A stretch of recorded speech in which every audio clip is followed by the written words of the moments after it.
Okay, so I've been reading this article for like about a week now, really, and man, it's fascinating for a couple of reasons. The first thing is I'd never heard of so many concepts, and like actually people have like talked about the concepts, but I guess the issue is I didn't know what they were talking about, so I couldn't relate. I didn't realize like this is what they were saying.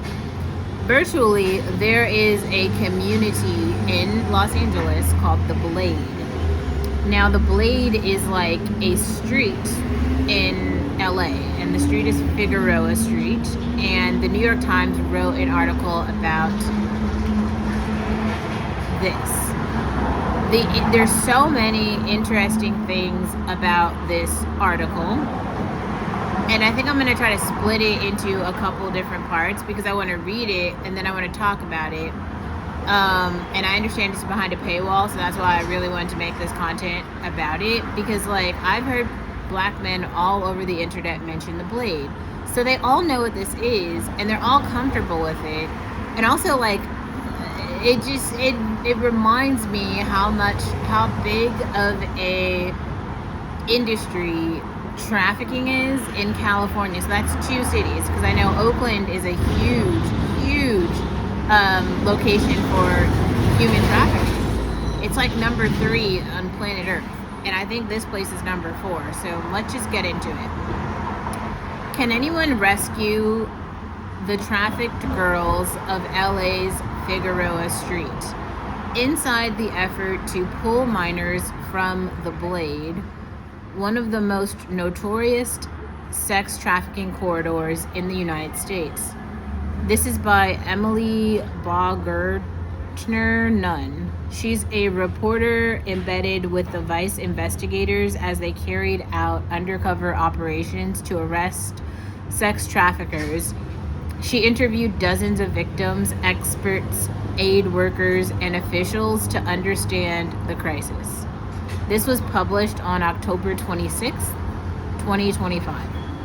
So like I said, we're going to split this up maybe into like 8 parts, so you can watch all 8 if you like. I just think the story is useful to tell.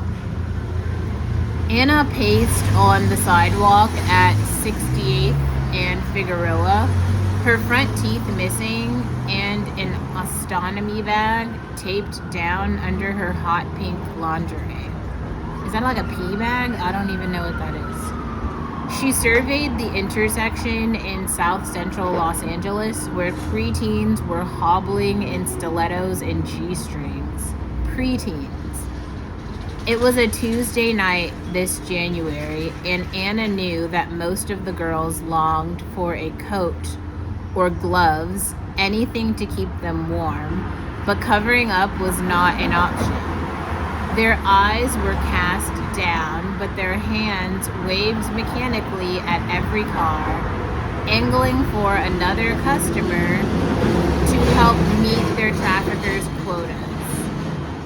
Anna was working too, but the years had worn down any visceral anxiety into something more like resignation.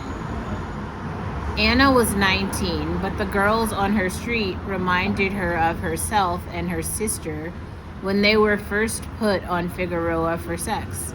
She had been 13 and her sister 11. Their story had been unoriginal, at least for this street. Foster kids turned runaways turned recruits, drawn in by a new friend on Instagram who offered to help them get by. The friend dropped Anna and her sister off at a motel on Figueroa and handed them lacy bikinis. Anna asked what they were for. They needed to turn in $800 each by morning, the friend said. They stood on a corner shivering. It would take at least half a dozen customers each. By now, Anna had grown accustomed to the protocols of the Blade. a roughly 50-block stretch of Figueroa that had become one of the most notorious sex trafficking corridors in the United States. Anna's full name, as well as those of other trafficking victims in this article, are being withheld for their safety. She knew how to approach cars from the passenger side and get the money as soon as she climbed in. She knew which motel rooms were set aside just for this purpose, which schools and businesses didn't padlock their parking lots at night. She knew she needed to be dropped back off on the blade every 30 minutes if she was going to reach her new quota of $1,200. The sameness in the days and weeks and months on Figueroa was such that Anna remembered little of them. The blade was an 8-minute drive from the University of Southern California and yet another universe. Parents pushed strollers past the trafficked girls as they took their own children to school. Amid boarded up storefronts, where were a few that catered specifically to the trade, a smoke shop with the banner "Free Magnum Condom with any purchase," and a lingerie store named in cursive "Sluts." Figueroa seemed to be the one street in all of Los Angeles where nobody ever honked. Customers waited politely as if in line at a drive-thru to peruse the menu and take their pick. Okay. Let's go back for a second to make a couple things clear. First thing, two sisters were fostered in foster care. They made a friend on Instagram, and the friend sells them into trafficking? Like, that's crazy. That's actually kind of crazy. And then take a look at, or let's go back for a second to actually understand what is being said.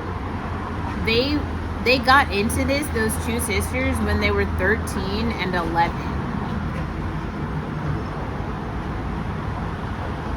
When they first got into it, they were expected to see 6 men per night and bring home $800.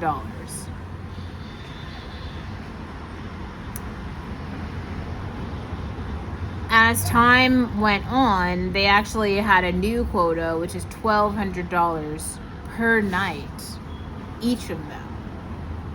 Like, I think, okay. If we put those numbers into perspective, there's 7 days in a week. If one girl is making $1,200 and giving that money away to another man per night in 7 days, what is that? 7,000. It's $8,400 in a week in 7 days for one girl. And these girls are doing this for years. This article, so we're just started. This is just the introduction. But just think about that for a second.